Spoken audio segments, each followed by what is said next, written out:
মহিউদ্দিন রনি, আপনার কাছে আমার প্রশ্ন ছিল যে যেটি শেখ রবিউল আলম রবি ভাই বলছেন যে সবাই খুব সহজেই সংসদ সদস্য হতে চায়, আসলে কি এতটা সহজ কিনা?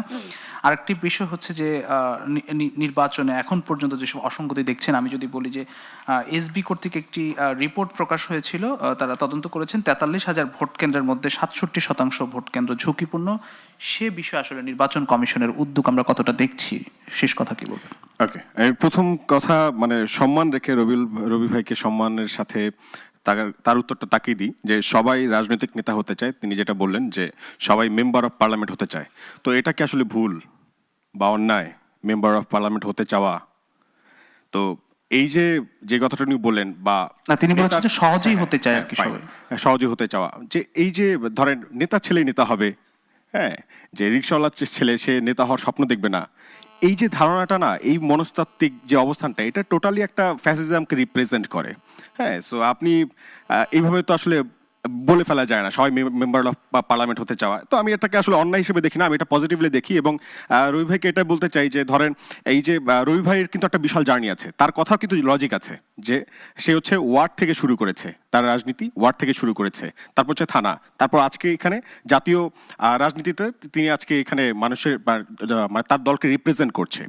কিন্তু যদি আপনি এইটা একটু ভিন্ন অ্যাঙ্গেল থেকে দেখেন, তাহলে বলবো এই যে হাসনাত আব্দুল্লাহ, এই যে আরিফ ভাই, এই যে হাসনাত ভাই, এই সার্জিস ভাই, এই নাহিদ ভাই, তাসনিম, যারা আছে তরুণ, তো কিন্তু তারা না রাজনীতি শুরুটাই করেছে জাতীয় রাজনীতি থেকে। আমরা বিশ্বাস করি এই স্বপ্নগুলিতেই তৈরি হবে স্বপ্নের বাংলাদেশ। স্বপ্ন ধরনীর বুকে স্বপ্নের ঠিকানা। হ্যাঁ, আজকে জাতীয় রাজনীতি থেকে শুরু করেছে, কালকে আন্তর্জাতিক মহলে তারা পৌঁছে যাবে, বৈশ্বিক লিডার হবে। সো এটা হচ্ছে ডিপেন্ড করে বা ভ্যারি করে হচ্ছে যোগ্যতার উপরে। আল্লাহ কাকে কখন কোন যোগ্যতা দেয় তা তো বলা যায় না। তো তাদেরকে আসলে ওই যোগ্যতাটা দিয়েছেন, যার কারণে হচ্ছে তারা মেম্বার অফ পার্লামেন্ট হওয়ার স্বপ্ন দেখছে। এবং মেম্বার অফ পার্লামেন্ট হওয়া কি কেন হতে চায় এই জন্য তারা জনমানুষের কথা বলে, তারা জনমানুষকে রিপ্রেজেন্ট করে, মানুষের আকাঙ্ক্ষাটাকে তারা উপস্থাপন করে, যে মানুষের কষ্টটা কোথায় সেই কথাটা তারা বলে, মানুষের কি দরকার সেটা তারা বলে। তারা আসলে কোনো বিশেষ নির্দিষ্ট দলকে তো রিপ্রেজেন্ট করছে না। তারা দেখা যায় যে ধরেন হাসনাত আব্দুল্লাহ একটা দলের বর্তমানে হচ্ছে একজন নেতা, কিন্তু সে কিন্তু কথা বলছে একদম রুট লেভেলের, সেই গ্রামের কোন মানুষ, কোন চাচার বাড়িতে তার ঘরে খাবারটা নাই, ঠিক আছে, তার রিক্সা চালাইতে কতটুকু কষ্ট হয়, তার পকেটে টাকা আছে কিনা, সে হচ্ছে পকেটে হাত দিয়ে দেখে কয় টাকা কামাই করছেন সারাদিনে। এই যে লোকটা কথা বলতেছে, সে যে হচ্ছে একদম মনে করেন টোটালি জনমানুষের আকাঙ্ক্ষাটাকে রিপ্রেজেন্ট করছে। এই রিপ্রেজেন্ট করাটাকেই তো জনমানুষ চায়, যে মানুষ তার আকাঙ্ক্ষাটাকে মানে সংসদ দিকে তুলে ধরবে, তার কষ্টটা সংসদ দিকে বলবে ভাই আপনি বিএনপি করেন আর জামাত করেন, যাই করেন না কেন ভাই, আমাদের চালের দামটা যেন বাড়ে না, আমাদের জানমাল নিরাপত্তা যেন ঠিক মতো দেয়, এটা কিন্তু আপনারা বলবেন। এটা কিন্তু গ্রামের লোকেরা বলে বা শহরের লোকেরা বলে যে ভাই আমাদের রাস্তায় যে ট্রাফিক জ্যামটা ভাই, এটা যাতে একটা বাইপাস হয়, এই কথাটা আপনি যেন একটু সংসদে গিয়ে বলেন।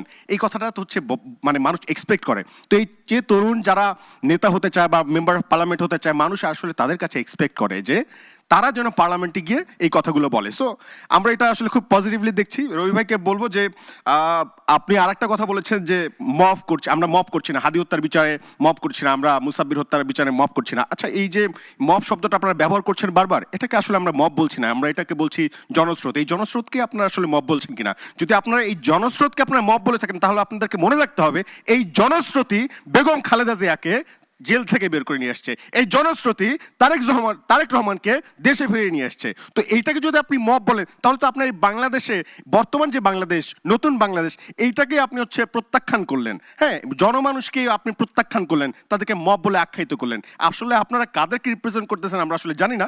তো আমরা আশা রাখবো যে আপনাদের যে জরাজীর্ণ বয়স্ক মানসিকতা, এটা থেকে একটু বের হয়ে যে তরুণ যে মানসিকতা, এইটাকে কোনো রকম যদি একটু ধারণ করা যায়, আমাদের দেশটা অনেক দূরে এগিয়ে যেতে পারে। আমাদের যে মহান বিপ্লবী নেতা শহীদ ওসমান হাদি, তার কথা যদি আমরা বলি, আমার মনে হয় যে এই যে বাংলাদেশের এত বড় মানে স্বাধীনতার পরে, মানে স্বাধীনতা যুদ্ধের পরে এত বড় একটা পিরিয়ড গেল, এই সময়ের মধ্যে শহীদ জিয়াউর রহমানকে যদি কোনো মানুষ মন থেকে ধারণ করে থাকে, তার অ্যাক্টিভিটিস ফলো করে থাকে এবং মানে ইমপ্লিমেন্ট করে থাকে, সেটা হচ্ছে শহীদ ওসমান হাদি।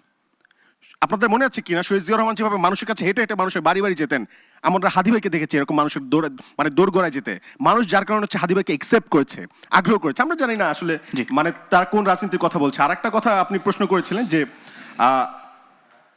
ভোট কেন্দ্রগুলো ভোট কেন্দ্র কতটা ঝুঁকিমুক্ত হলো? কতটা ঝুঁকিমুক্ত। এখন আপনাকে তো শুরুতে আমরা বলেছি যে আমরা কনসার্ন কোন বিষয়টা নিয়ে, আমরা এই বিষয়টা নিয়ে যে ভাই আমরা তো অলরেডি শহীদ, আমরা মরার জন্য সবসময় প্রস্তুত, আল্লাহ আমাদেরকে যখন ডাক দেবেন আমরা চলে যাব। কিন্তু আমাদের কনসার্নের বিষয়টা হচ্ছে ভোটারদের, আমাদের ভোটাররা আমাদের ভাই, আমরা তো তাদেরকে আমাদের সহযোদ্ধা মনে করি, আমাদের কষ্ট তাদের কষ্ট এক। তারা ভোট কেন্দ্রে যেতে পারবে কিনা, ধরেন তারা বাসা থেকে বের হইলো, পথে যদি তাদের কোনো ক্ষতি হয়, আমি মরে গেলে কোনো সমস্যা নাই, আমি চলেই সেই গেলাম, পরিবেশ কতটা নিশ্চিত আমি হলো? চলে গেলাম, ধরেন আল্লাহর কাছে চলে গেলাম, কিন্তু আমার কোনো ভোটার বা কোনো সহযোদ্ধার যদি একটা মানে মিনিমাম ক্ষতি হয়, সেই গ্লানি নিয়ে আমাকে সারাদিন বেঁচে থাকতে হবে, সারা জীবন বেঁচে থাকতে হবে। তো আমাদের যে ভোট কেন্দ্রগুলো দেখছেন, এটা নিয়ে আমরা এখনো শঙ্কিত। এখন পর্যন্ত ওই যে আপনারাই বলছেন অস্ত্র উদ্ধার করতে পারে নাই, তো কোনো ভোটারকে যদি ভয়ভীতি দেখায় সে তো ভোট কেন্দ্র পর্যন্ত যাবে না, সে বাসায় ফিরে যাবে। তো আমরা এখনো বলতে চাচ্ছি যে সবার আগে এই বিষয়গুলোর প্রতি আপনারা নজর দেন এবং ইন্টারিম গভর্নমেন্ট যেন এটা শক্তভাবে হ্যান্ডেল করে, আমরা এই প্রত্যাশা। অসংখ্য ধন্যবাদ।